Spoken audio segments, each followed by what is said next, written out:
With Netflix's new show, Haunted Hotel, being such a smash hit, one thing I know is on everybody's mind, including myself. Why didn't they talk about the ghosts more? Like, we needed some more ghost backstories, some more lore. I at least want to know how all of them died. Like, we got main ghosts, we don't even know how they died. Or at least that is what I thought until today. But after watching a film theory about Rick and Morty, side note, another reason I want to be a content creator. Thank you, Matt Pett, for all your years of service. The writers of Rick and Morty love their context clues. They love you paying attention to their subtlety in the background just to get parts of the story you would not have got just from paying attention regularly. And since the main writer for this is a writer for Rick and Morty, I decided to get this one more look and one more watch and really pay attention to the background. I didn't pay attention to none of the Freely family, just the background. And oh my God, y'all, I learned so much. So today I'm about to share what I learned with y'all in all the ghosts that have died and how they died in Haunted Hotel Season 1. So 2 key things before I get started with the video. First, every ghost that appeared on screen will not be mentioned.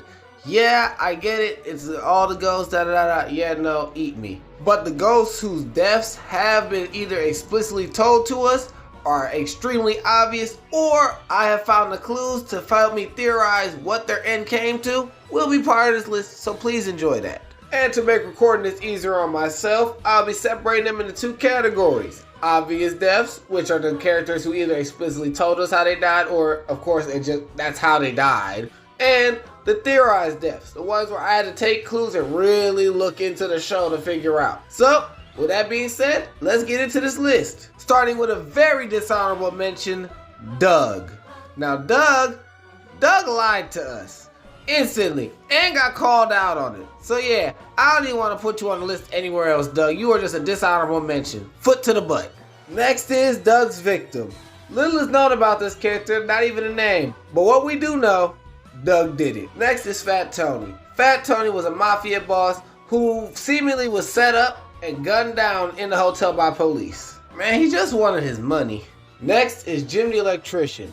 So while he was describing to Catherine that the electricity is down, he let her know he died getting electrocuted by this house. Which means he did die in the hotel being electrocuted. Flat out and obvious, right? Funny part about that, the burn marks are on the back of his head to his midsection of his back.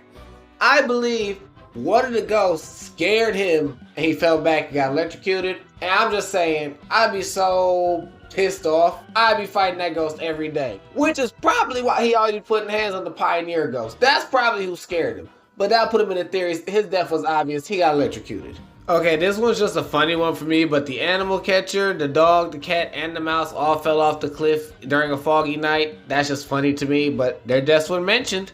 Now Phoebe was confusing to me. So she flat out tells Catherine in the bar, yeah, this was an accident. Never trust a guy when he says he can throw an axe.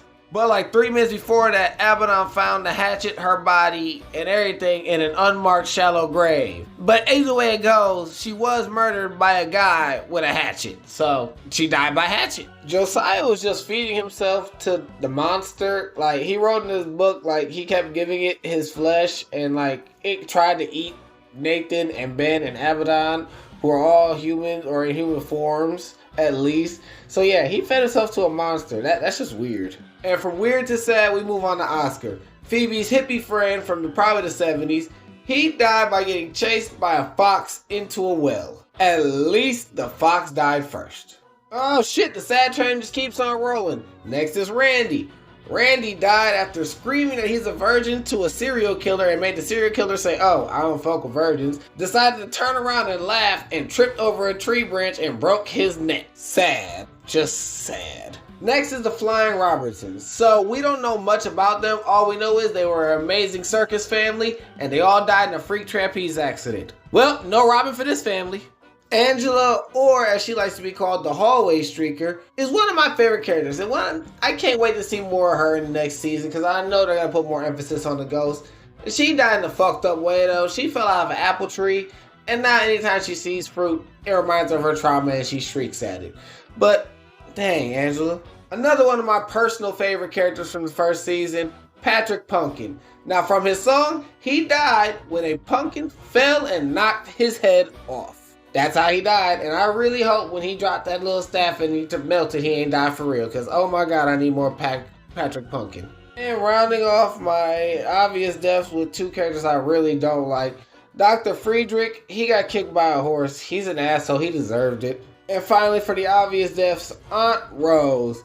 She came to the property to die, and guess what? She got her wish. I'm so happy that she got the karmic retribution of finishing her business as soon as she became a ghost. And just because Nathan never got to say it, fuck you, Aunt Rose. Fuck you.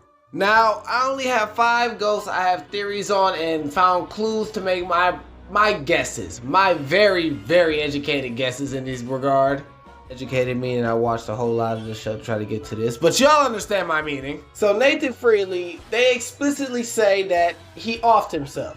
They said he overdosed while watching Con Air. Yes, he says he's depressed, and of course he is. Yeah, why would you? Like, I'm sorry, Aunt Rose is his aunt. I'm sorry, that would depress anybody. But I still think there's more to it. I feel like he had a significant other, and they died over the property line, so they couldn't haunt it. So not only did he lose somebody that he actually cared for, that he finally let into his life, he couldn't even be with them anymore because they were over the line. Now, he can't see them no more, not even as a ghost at the hotel. And I feel like that made him up his dosages to try to cope with that, and it backfired and he OD'd. That's my theory on it, and I still think it has something to do with the girl in the attic because I don't think she's a ghost. Next is the honeymoon suite. Now the honeymoon suite confuses me because I don't know if it's a ghost or if it's just like a part of the house that gained consciousness because of all the spiritual activity in the house. Either way it goes, if it is a ghost, it died in the tub because of all the tub emphasis it does, all the tub imagery, it being made of bubbles and all that, it haunting and laying over her, all that. It was all in bubbles. So I feel like whatever happened, that happened in the tub, and that's my theory for the honeymoon suite. Y'all know I could never forget our favorite attention hog, Annabelle. So Esther says in the beginning, when they first try to convince Ben into talking to Annabelle, that she is buried on the property and she died in the house, right? Right. Last I checked, houses don't grow out the ground, so there is no way possible she's buried on the property if she's falling out of the wall when the demon attacked. So my theory for Annabelle, she was murdered chasing stardom and hidden in the walls by one of the property managers. Being real with you, it was probably Stabby Paul. Speaking of Stabby Paul, now it's a theory, but it's a simple theory for him as well. I believe he died in jail, and I go off of that because he is basically just a Charles Manson stand-in. From his face to his demeanor to how he talks to him just wanting to stabby. Yeah, I think he died in jail, especially since they emphasized the fact that he was a mass murderer. I feel like he got caught and it was a prison at one point. He died on the property line when it was a jail. And finally, the theory I am most happy about. I am so proud of myself for this. Like, I've been patting myself on the back all day. I want to make shorts about this and everything. I figured out how Candlehead became Candlehead, theoretically. So in the second episode, when the power goes out and they're passing out candles, Ben holds this candle, which makes him really want to light that candle, right? Like, he is just infatuated with this candle. Like, he's so focused on it, he can't even see the hands and stuff like coming in to touch him. But then Catherine takes the candle from him, puts the candles back in the box and puts them back into a drawer. And the box is labeled candles with an exclamation point. So my theory, if you're following along with me, I know you're already there with me, is Candlehead lit the candle and the candle's cursed and makes you infatuated and fixated on candles. It's just like his room currently. He probably filled with candles and had them all lit, and it sparked a fire. And being in a room full of candles is why his body is shown covered in wax now. All those candles melted in the fire on top of him, and that's how I think Candlehead died and why he looks so creepy. Now, holy cow, that is every ghost who I have personally figured out or just seen's death in Haunted Hotel. Tell me if I missed any, because if I did, I'll be so mad at myself after making this list. But like, comment, and subscribe. Help me feel that love. I'll see y'all in the next video.